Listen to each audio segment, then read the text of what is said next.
Alright guys, welcome, and as the title says, today we'll be making pizza. I saw this comment on the last video and thought to myself, oh, it can't be that hard, if only I knew. Anyways, let's get into the video.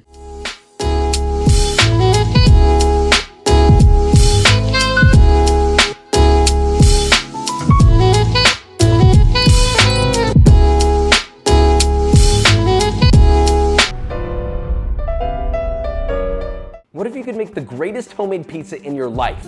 If I could make the greatest homemade pizza in my life, I don't think I'll be watching this video today, Josh. Large mixing bowl. To that you'll add 3 1/4 cup or 500 grams of double O tipo flour. This is probably a good time to tell you guys that I would be tripling the recipe because I don't like to waste energy and I like big things.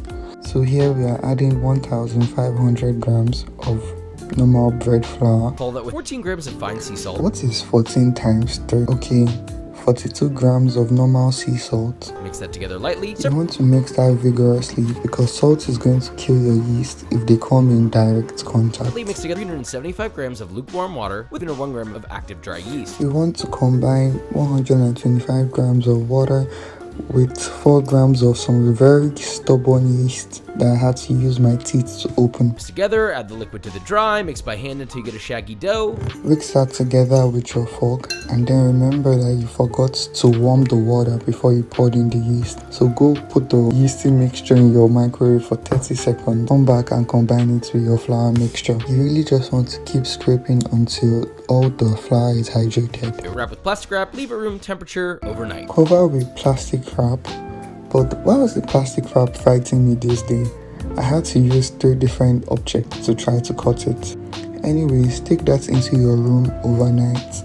Now the next day, pop your dough out of the bowl onto a floured work surface. The next day, my dough looks like it took some steroids. Take off the plastic wrap from the top of the dough and dump your dough on the table. In the video, Joshua said there was no kneading in this recipe, so we would not need this dough. So we're just going to portion it out and we need to flour our baking tray first.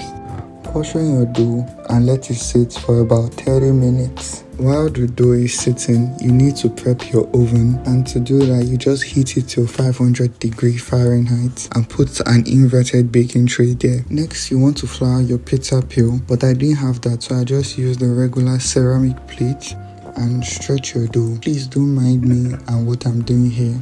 I thought I was in Domino's, but the harsh reality set in later on. For our next type of pizza, which is a deep dish pizza, we're going to put some oil in our baking tray, and you don't really need 1,000 bottles of oil for this, you just need a little bit. And then you want to stretch out your dough into the oil pan and let that sit while we make our sauce. You're ready to make pizza, except you need sauce. In a nice, beautiful, sensuous saucepan, add 3 ounces or 112 grams of finely diced pancetta. In a nice, not so beautiful saucepan, add in some cut hot dogs, 24 grams of extra virgin olive oil, 24 grams of some promiscuous vegetable oil. Add in 5 thinly sliced cloves of garlic. Add in 5 rough chopped cloves of garlic. 2 grams of red pepper flakes. As much chili powder as you want. Then add 1 tablespoon or 26 grams of tomato paste. Add a good dollop of ketchup. Then deglaze with 2 shots of vodka. And then deglaze with some shots of red wine. 397 gram can of crushed San Marzano A tomato. bottle of some tomato sauce you have. Finally, add a half cup or 120 milliliters of heavy cream. Before we add the heavy cream, I need to season this a bit. And now we add as much heavy cream as my heart desires. We have the sauce and we have the dough, so now we just need to assemble them together. Put your sauce on your dough, as much as you like, to be honest. There's no rules to making pizza.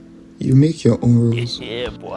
And I topped it off with 3 slices of provolone cheese, some sausages, and I grated some mozzarella over it. And we're just going to do the same thing for the other style of pizza, so enjoy this elevator music while you watch.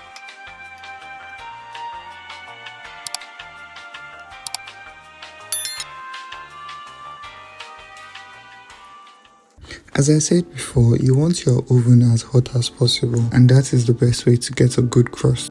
You want to bake the flat pizza for about 6 to 8 minutes, and the bigger ones are going to take about 20 to 25 minutes. And voila, your pizza is done.